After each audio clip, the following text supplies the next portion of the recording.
So welcome to our midweek conversations here at Emmanuel. I'm interviewing various members of the leadership team just so that we can have an awareness of each other's stories and also find out a little bit more about people and where they're at the moment. So welcome to Mark Bulmer.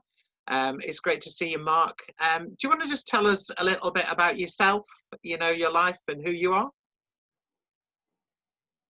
Yeah. Hi, Cameron. I've got a big birthday very soon, in a matter of a couple of weeks, turning 50. So that's exciting. I'm married to Carol. A few people know Carol from church. We celebrate our silver wedding next year. So that's an achievement these days. We have a daughter, Sophie, who's about to turn 15. My early life lived in Barnborough near Doncaster, beautiful church there. And we moved to Barnsley when I was just turned 7. So my dad worked for the coal board, as many people did in Barnsley. Became known as British Coal later on. And he is an interesting character. He worked his way up from a pony driver when he first started in the 1950s up to mine manager and eventually president of the managers union. So quite a character. I'm the middle one of 5 children.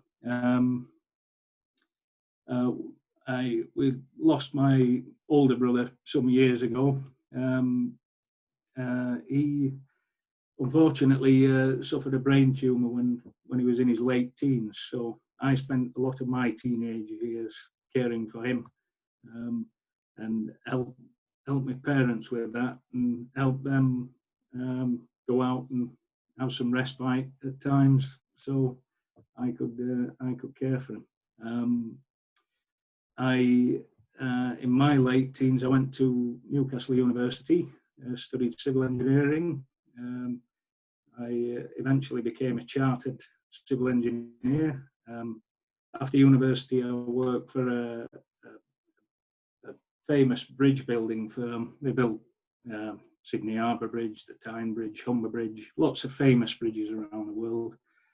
It was a good time to work for them because they were building a huge suspension bridge in Hong Kong across to the airport there. So I designed a lot of the methods for erecting the bridge, and then went to Hong Kong to build it, and came home from Hong Kong and got married to Carol, and Carol came back with me. So it was effectively a free honeymoon, which in Hong Kong. So it was a typical Yorkshireman there, getting a free honeymoon. Unfortunately, our time came to an end in Hong Kong with the death of my brother. Came home, and that's when he passed away. So I spent a bit of time at home, but then went on to work in Denmark on what was at the time the world's longest span bridge across the Baltic Sea.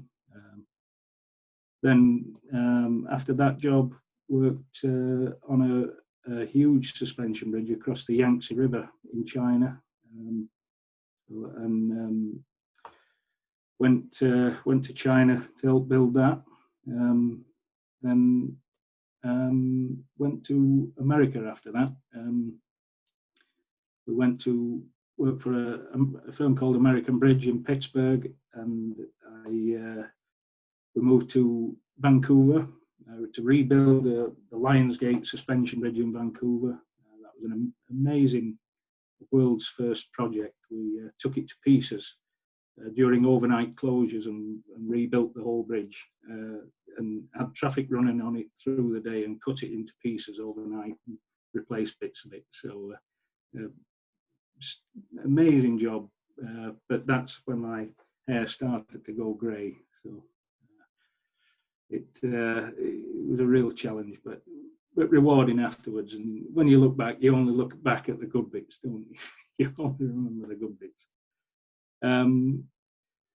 So I think at that time I was qualified, professionally qualified in Canada, and chartered engineer, and the world was my oyster. Really, I could decide. I had choices then, but I chose. Or Carol and I chose to come back to the UK and be a bit nearer family at that time.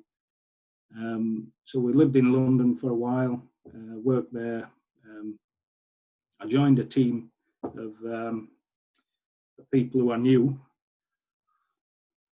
in London, and the opportunity came to move back to Yorkshire within a few years, and I went to work in the Leeds office. I'm still there. We settled down in Yorkshire and working in Leeds, and I've been there for a good while since Sophie was born, really. But I still work overseas a lot and work on suspension bridges worldwide, and I think I'm getting close to having worked on 40 suspension bridges now around the world. So a lot of them in the US. What's your favourite bridge in the whole of the world? Oh, that's that's a difficult one. Yeah, I think.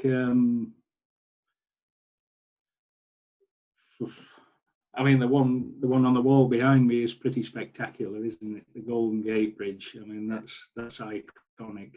But probably the first one that I worked on was a huge suspension bridge, double deck, carries road and rail. The one in Hong Kong, it's called the Chiang Mai Bridge, and that brings back some amazing memories. Fantastic time, because that's the time when I got married and became, had a honeymoon there, and it was just my career was just getting off to a really good start there. So okay, thank you. I mean, I suppose your life is about bridges in part, and lockdown, it feels like, has prevented us from getting across to the other side of the bridge in terms of sort of connecting with people, and it's been a difficult time. And I know that you, like many other people, have been working from home, unable to travel overseas or whatever to do your work. How have you managed in lockdown? Has it been okay, or has it been hard? Are there joys and are there difficulties? There are, yeah. It's been hard, and I've had to work long hours to make up for the effect of people changing the way they work. And I've spent a lot of time on video calls like this, and it's not quite the same as standing next to someone and explaining things, is it? Being on one of these calls, they are very useful, but it's not the same as being beside someone. But I feel lucky that I've been able to work from home, and because I travel a lot and I am set up to work anywhere. And I've been for a long time, so I'm lucky in that sense. And the fact that Sophie and Carol are at home, that's a real upside to this. I get to see them a lot more throughout the day, and we all get on well together. We have our moments like all families, but we get on great together as a rule. And I've kept in touch with family and friends on by phone, and various people at church, and we've had great phone calls and Zoom calls and whatever to keep us up to date. But I'm really proud of how Sophie's gone on and done her schoolwork and worked remotely there. Her school's really well set up to do that.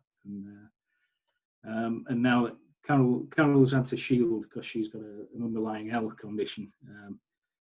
But as of last week, she's been allowed to go out, so we can take the dog out for a walk and get more exercise and enjoy the fresh air a bit more now. So, it's, I find the news is a bit much, watching too much of that. So I keep an eye on all the facts and figures and how we're getting on as a country and worldwide with the BBC website that has all the facts and figures, and Worldometer is good, a good way of watching how it's doing, how we're doing across the world. So I've had to take not had to, but I've taken a voluntary pay cut at work just to help other people keep their jobs and keep other people going who aren't so lucky as I am. Yeah. I think it's the right thing to do. But so number of challenges there, some good stuff and some hard stuff. The family time has been a bonus. Obviously, the challenges of technology and also your own personal financial situation. Faith in all that, how has faith been in times of lockdown? Because we're used to gathering as a church. You lead the youth group on a Sunday morning. How have you been sustained in that faith journey, that relationship journey? Yeah, it's I went to get some flour and baked goods from Foster's Bakery, and I was talking to John Foster there, and at a good distance, obviously, but we were saying it doesn't seem right not going to church. That's a very odd thing when you're so used to going every week and seeing people, shaking hands, asking how people are doing. It's very odd, and of course I was quite involved, as you said, in youth group and delivering services, organising services, but thankfully with everyone pulling together and leadership team talking about how to make Sunday services happen. We've been able to, or mostly yourself and Ben and Claire and Alison have been able to make Sunday services happen, and that's been a real blessing. Really look forward to those on a Sunday morning, and all the other things that go on in the week, and keep an eye out for those. So that I really appreciate all the effort that's gone into that, and I know lots of people, everyone who I talk to says the same. They're very appreciative of that. So it's just the personal side that you miss, isn't it? It's the shaking hands, saying hello, giving a hug, or saying how are you getting on. If someone's struggling a bit, you can try and have a chat and help them along, or sharing a bit of happiness in. It's that side that we're missing a bit, I think. Yeah, and certainly for me, that's quite a big sort of gap, really. That whole sense of personal connection, which virtually is maybe not quite the same, but it's better than nothing, really. Tell me about your own faith journey, because I suspect from what you've just hinted at, one or two things, it's had its ups and its downs, maybe in terms of life patterns and what's happened in the family and everything. But your faith as such, has that had ups and downs as well? It's been hard at times, and having a brother who dies at a young age. I remember after he died, I went to church in Darlington. The firm I worked at, Cleveland Bridge, was in Darlington, and I had a few chats with the vicar there, and I told him about my brother, and he said, "Well, the death of someone often, it either brings you closer to God or makes you want to push him away." And he said, "Thankfully, with you, it seems to brought you to God a little bit more, and made your faith a little bit stronger. And although I was devastated by losing a brother at a young age, I felt blessed that when he had his brain tumour, he was given a minuscule chance of survival, but he survived and pulled through it and lived another sort of 13, 14 years and I think he lived that for the rest of his family. And I feel blessed that he fought to stay alive and for us, and although he suffered with a lot of problems, and I think me looking after him made me a better person, and it made me somehow stronger in faith, and the faith a bit stronger, and I thank him, thank my brother for doing that, for making me a better person, a more caring person, I think, and in a way testing my faith, but strengthening it as well, and feeling blessed that rather than feeling angry that we had him for a short time, feel blessed that we had him, for the time that we did. I feel that's the way I look at it, and that keeps me, my faith stronger looking at it that way. I feel that's the right way to look at it. Were you brought up in a church situation? Not really. I attended church at Barbara occasionally, Gorba Church occasionally, in St Thomas's at Gorba. That's where Sophie was christened. It was, Sunday church services weren't a regular thing at all. Although I've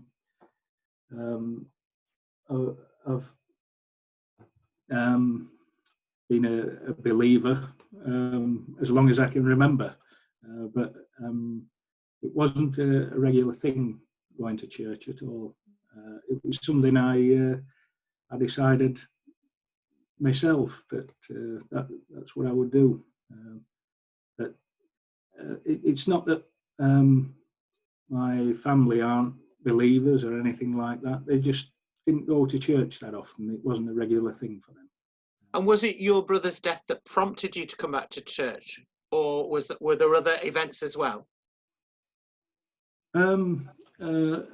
As much as anything, it did prompt me to come back to church, my brother's death, but the thing that got me going to church week in, week out regularly was Sophie coming along, and she went to toddler group and messy church at Emmanuel, and she wanted to go from being very young. So she's turning 15 now. From sort of 2 or 3, she's wanted to go to church, and I took her, and I became much more involved in church than she did, as it turns out. But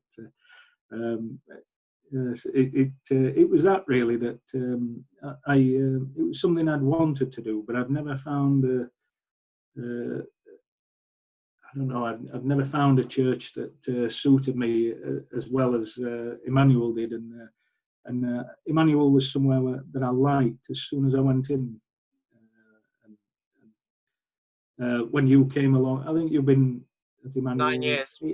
9 years, yeah. Nearly 9 years. When you came along, you encouraged me a lot to get involved a lot more, and I'm very grateful for that. Thanks for opening doors for me to walk through and showing me how to get more involved.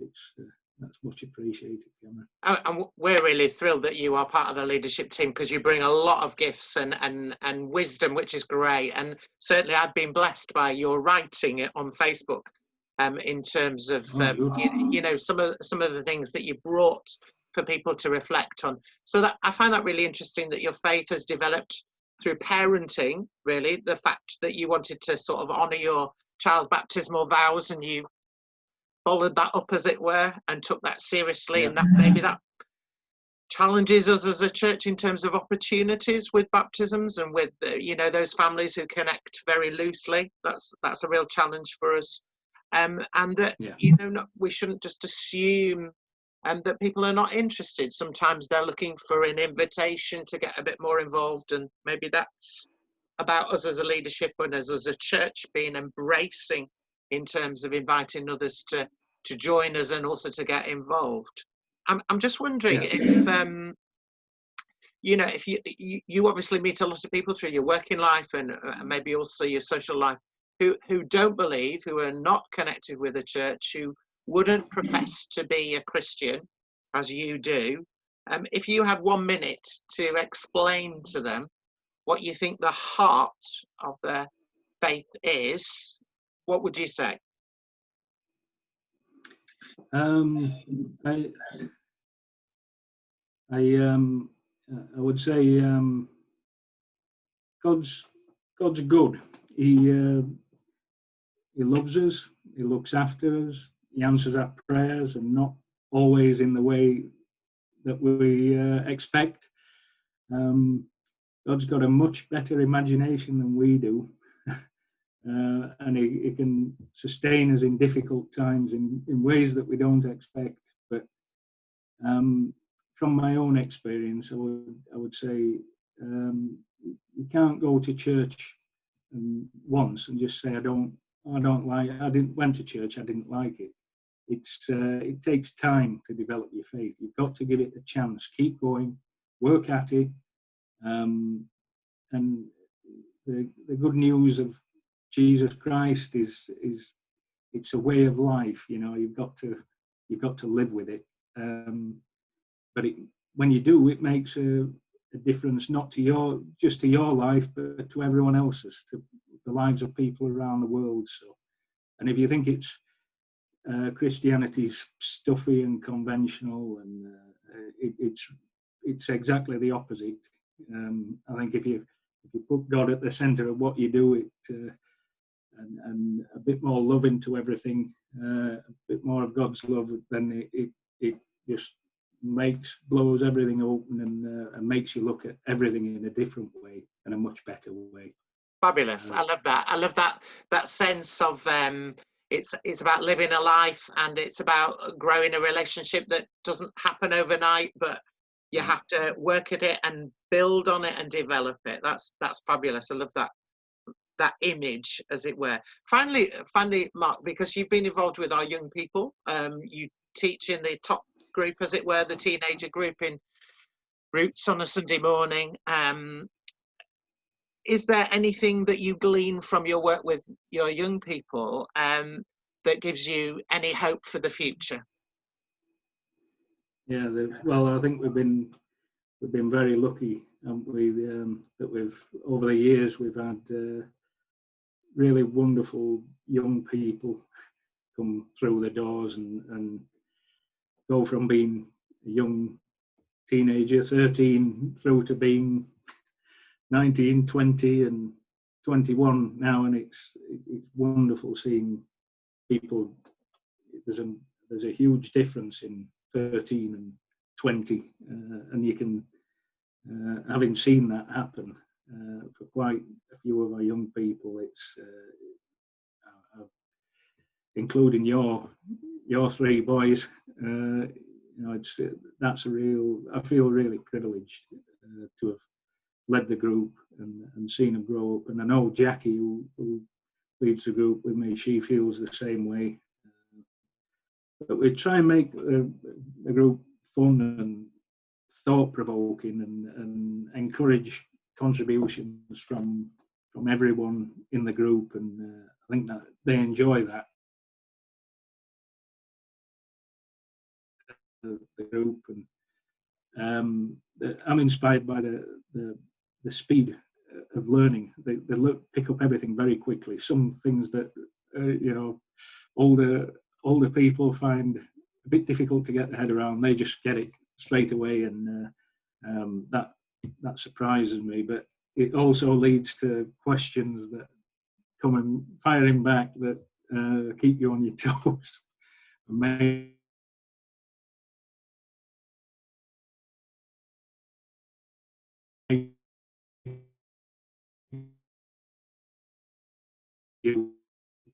make you step. There's a lot of that comes back, but I think that's through the sort of confidence of youth, because they're not inhibited by having had a few failures in life. I think that's it's hard to describe, but when you've been knocked this way and that, and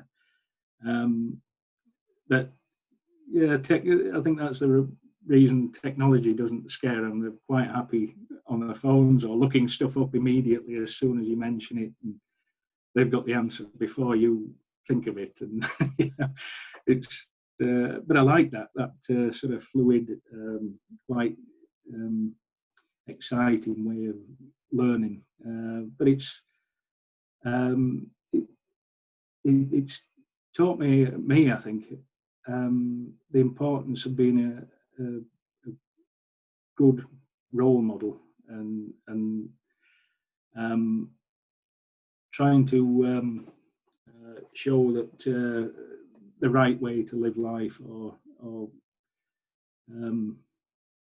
I think that's become very important. But I think we're in good hands. The future's in good hands, because the people who've come through our group have been they're wonderful young people, and you can see they're going to make wonderful adults, because they're already great people to start with. Thank you.